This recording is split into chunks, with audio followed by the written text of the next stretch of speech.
మేము తిరిగి దాడి చేస్తామని నిరూపించుకోవడం కోసమే ఇప్పుడు కువైట్ అండ్ బహ్రెయిన్ పై అటాక్ జరుగుతోంది. ఒకసారి కువైట్ అండ్ బహ్రెయిన్ పై ఇరాన్ చేస్తున్న అటాక్ సంబంధించి ఆ విజువల్ చూద్దాం.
బట్ ఇరాన్ ఇప్పుడు బహ్రెయిన్ అండ్ కువైట్ పై భయంకరమైనటువంటి దాడి చేస్తాం. ఆ దాడిలో బహ్రెయిన్లో ఉన్నటువంటి పలు స్థావరాలు పూర్తిగా ధ్వంసమవుతూ ఉన్నాయి. ఇక్కడ ప్రజల్ని కూడా అప్రమత్తం చేసినటువంటి బహ్రెయిన్ ప్రభుత్వం వారందరినీ కూడా సేఫెస్ట్ ప్లేసెస్కి పంపించేందుకు ప్రయత్నం చేస్తోంది. ఇకపోతే కువైట్లో కూడా గతంలో ఇటువంటి మాదిరిగానే దాడులు జరిగినప్పుడు పలు పెట్రో ఇండస్ట్రీస్ పూర్తిగా ధ్వంసమైపోయాయి. పలు కీలకమైన ఇన్ఫ్రాస్ట్రక్చర్ను కూడా దెబ్బతీసే ప్రయత్నం చేసింది ఇరాన్. అయితే ఇప్పుడు స్ట్రైట్ ఆఫ్ హార్ముజ్ క్లోజ్ అయిందా అని అంటే అది ఓపెన్లోనే ఉంది, కానీ నౌకల రాకపోకలు మాత్రం నిలిపివేసింది. నౌకల రాకపోకలు మాత్రం కొంత అనుకున్న స్థాయిలో జరగడం లేదు. నిన్నటి వరకు కేవలం 10 నౌకలు మాత్రమే అటు ఇటుగా నౌకల యొక్క ప్రయాణాన్ని సాగించాయి. నిన్న ఒక ఎవర్ క్వీన్ అనేటువంటి ఒక షిప్ పైన చాలా భయంకరమైనటువంటి దాడి జరిగింది. ఆ కార్గో షిప్ పైన ఎవర్ క్వీన్ కార్గో షిప్ పూర్తిగా ధ్వంసమైపోయింది. పెట్రోకెమికల్ని తీసుకొస్తున్నటువంటి రవాణా నౌకది. సో ఆ తర్వాత నుంచి ఇరాన్ చేసినటువంటి దాడికి ప్రతిదాడిగా అమెరికా కూడా ఇరాన్పై అటాక్ చేస్తోంది. ఇరాన్లోని పలు కీలకమైనటువంటి ఆర్మీ స్థావరాల పైన, టెహరాన్ నగరం చుట్టూన్నటువంటి కొన్ని కీలకమైనటువంటి డ్రోన్ మిస్సైల్ స్టోరేజ్ ఫెసిలిటీస్ పైన అటాక్ చేసింది. కోస్టల్ రాడార్ ఫెసిలిటీస్ పైన, ఎయిర్ డిఫెన్స్ సిస్టమ్స్ పైన, మిలిటరీ సైట్స్ పైన కూడా ఈ అటాక్స్ జరిగాయి. ఈ అటాక్స్కి తిరిగి ప్రతీకారంలో భాగంగానే జవాబిస్తూ బదులిస్తూ ఇరాన్ ఇప్పుడు మళ్ళీ అమెరికా అయినటువంటి మిత్రత్వ దేశాలు బహ్రెయిన్ కువైట్ పై అటాక్స్ జరుగుతూ ఉన్నాయి. సో ఇక 2 చోట్ల కూడా అటాక్ జరుగుతూనే ఉన్నాయి. అటాక్ సంబంధించి ప్రెజెంట్ ఎక్కడ చూసినా కూడా ఒక హై టెన్షన్ వాతావరణం నెలకొంది. So prepare for a long endless night అని డొనాల్డ్ ట్రంప్ వార్నింగ్ ఇస్తున్నారు. Prepare for a long and endless night అని డొనాల్డ్ ట్రంప్ ఎన్నిసార్లు వార్నింగ్ ఇచ్చినా ఇరాన్ మాత్రం పట్టించుకోవడం లేదు. అటు UK MTO United Kingdom maritime trade operations వాళ్ళ వెజల్స్ రావడకపోవడం కానీ, అక్కడ వచ్చినటువంటి స్ట్రైట్ ఆఫ్ హార్ముజ్లో ఈ అన్ఐడెంటిఫైడ్ ప్రొజెక్టైల్ కారణంగా వాళ్ళ నౌకని అటాక్ చేయడం కానీ వీళ్ళందరూ కూడా ఆందోళన వ్యక్తం చేస్తూ ఉన్నారు. సో బహ్రెయిన్ కువైట్లో జరుగుతున్నటువంటి దాడికి సంబంధించి అఫీషియల్గా ఏమైనా మరణాలు ఉన్నాయా, ఏదైనా ఇబ్బందికర వాతావరణం ఉందా అన్నప్పుడు క్యాజువాలిటీస్ అయితే లేవు. అంటే మరణాలు మాత్రం లేవు, కానీ గాయాల పడ్డవాటి సంఖ్య పెరుగుతోంది. ఇన్ఫ్రాస్ట్రక్చర్ దెబ్బతింటోంది. కోట్లాది రూపాయల ఆస్తి నష్టం వాటిల్తోంది. భయంకరమైనటువంటి ఈ దాడితో కువైట్ బహ్రెయిన్ మళ్ళీ ఒక్కసారిగా అల్లాడిపోతున్న పరిస్థితి. ఈ దాడి ఇంకా కొనసాగుతుందని ఇరాన్ చెప్తోంది. As long as America attacks Iran, ఎప్పటి వరకైతే అమెరికా ఇరాన్పై అటాక్ చేస్తూ ఉంటుందో అప్పటి వరకు కువైట్ అండ్ బహ్రెయిన్ పై మేము కూడా అటాక్ చేస్తూనే ఉంటామని చెప్పినట్టుగా బదులైనటువంటి ఒక బలమైనటువంటి జవాబుని బదులిస్తోంది ఇరాన్. ఈ దాడిని వెనక్కి తగ్గే ప్రసక్తి లేదు.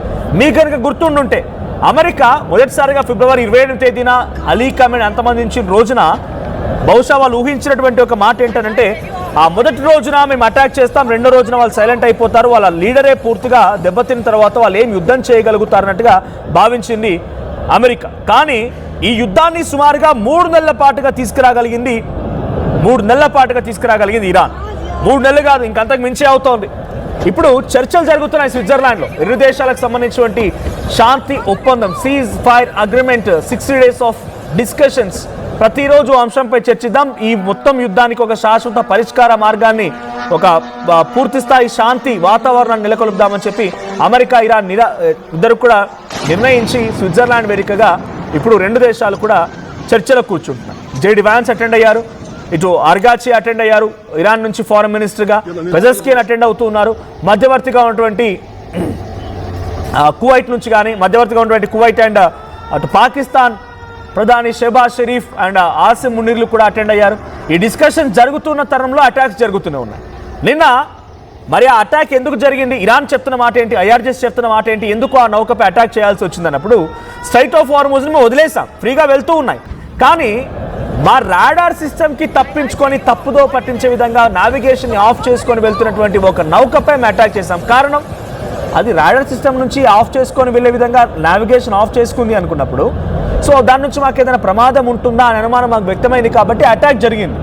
సో అటాక్ నేపథ్యంలో మాకు వాళ్ళ తప్పు ఉంది కాబట్టి అటాక్ చేశాం. అది అమెరికా తమపై అటాక్గా ఎందుకు భావించాలి? సో అమెరికా చేస్తోందే సీజ్ ఫైర్ వయోలేషన్, మేం కాదు. శాంతి ఒప్పందానికి సంబంధించి ఉల్లంఘించింది అమెరికానే, మేం కాదు. మేము మా పరిధిలో వచ్చేటువంటి ఆ స్ట్రైట్ ఆఫ్ హార్మూజ్ దగ్గర మాకేదైనా ప్రమాదం ఉంటుందా అనే అనుమానం వచ్చినప్పుడు డెఫినెట్గా మేము రిటిలియేట్ చేస్తాం. మేము కావాలని ఎక్కడ అటాక్ చేయలేదు. పైపెచ్చు మేము ఈ అటాక్ చేయకంటే మునిపే ఇజ్రాయెల్ లెబనాన్పై అటాక్ చేసింది. లెబనాన్పై భయంకరమైనటువంటి దాడులతో రెచ్చిపోయింది. డ్రోన్లతో అటాక్ చేసింది, మిసైల్స్తో అటాక్ చేసింది. దక్షిణ లెబనాన్ మొత్తానికి కూడా అల్లకల్లమైన వాతావరణాన్ని ఇజ్రాయెల్ క్రియేట్ చేస్తోంది. కాబట్టి అక్కడ జరిగిన పరిణామాల్ని సీజ్ ఫైర్ ఉల్లంఘనగా భావించాలి, కానీ మేము చేసింది సీజ్ ఫైర్ ఉల్లంఘన కిందకి రాదు అనేది ఇరాన్ చెప్తున్నమాట. కానీ అమెరికా అధ్యక్షుడు డొనాల్డ్ ట్రంప్ ఏం పట్టించుకోవట్లేదు.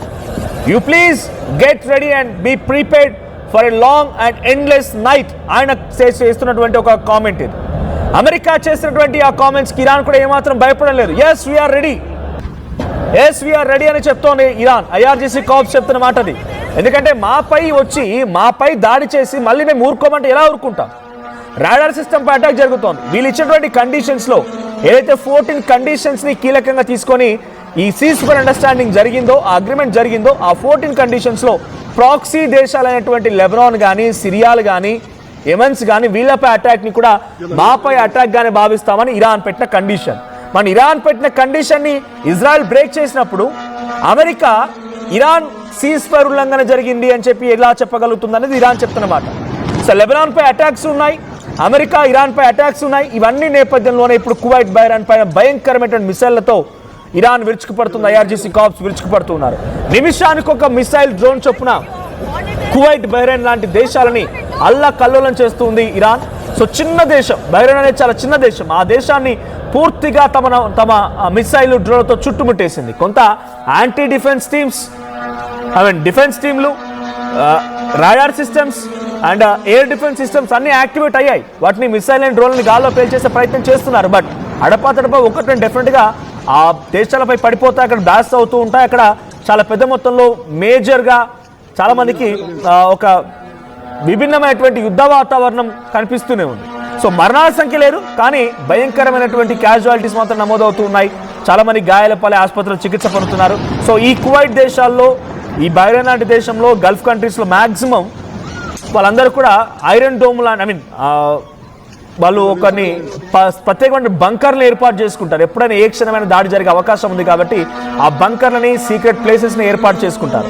ఆ యుద్ధం జరిగినప్పుడు ఈ ప్రజలందరినీ కూడా సీక్రెట్ ప్లేసెస్లకి, ఆ బంకర్లకు పంపించడానికి వీలుగా ఉంటుంది కాబట్టి. సో ఇప్పుడు బహ్రెయిన్ అనౌన్స్ చేసింది ఆల్రెడీ, మీరు అంతా సేఫ్ ప్లేసెస్కి వెళ్ళిపోండి, మీ ప్రాణాలని కాపాడుకోండి. ఇరాన్ అటాక్ చేస్తుందని బహ్రెయిన్ అనౌన్స్ చేసింది, కువైట్ కూడా అనౌన్స్ చేసింది. కువైట్లోని ఓ పెట్రోకెమికల్ ఇండస్ట్రీ పైన దాడి జరిగింది.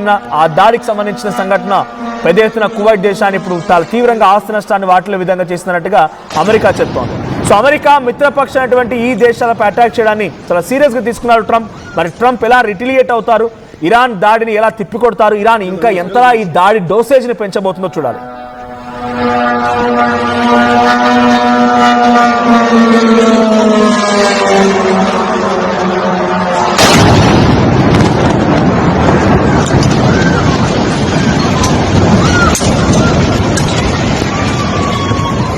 يلا ننزل.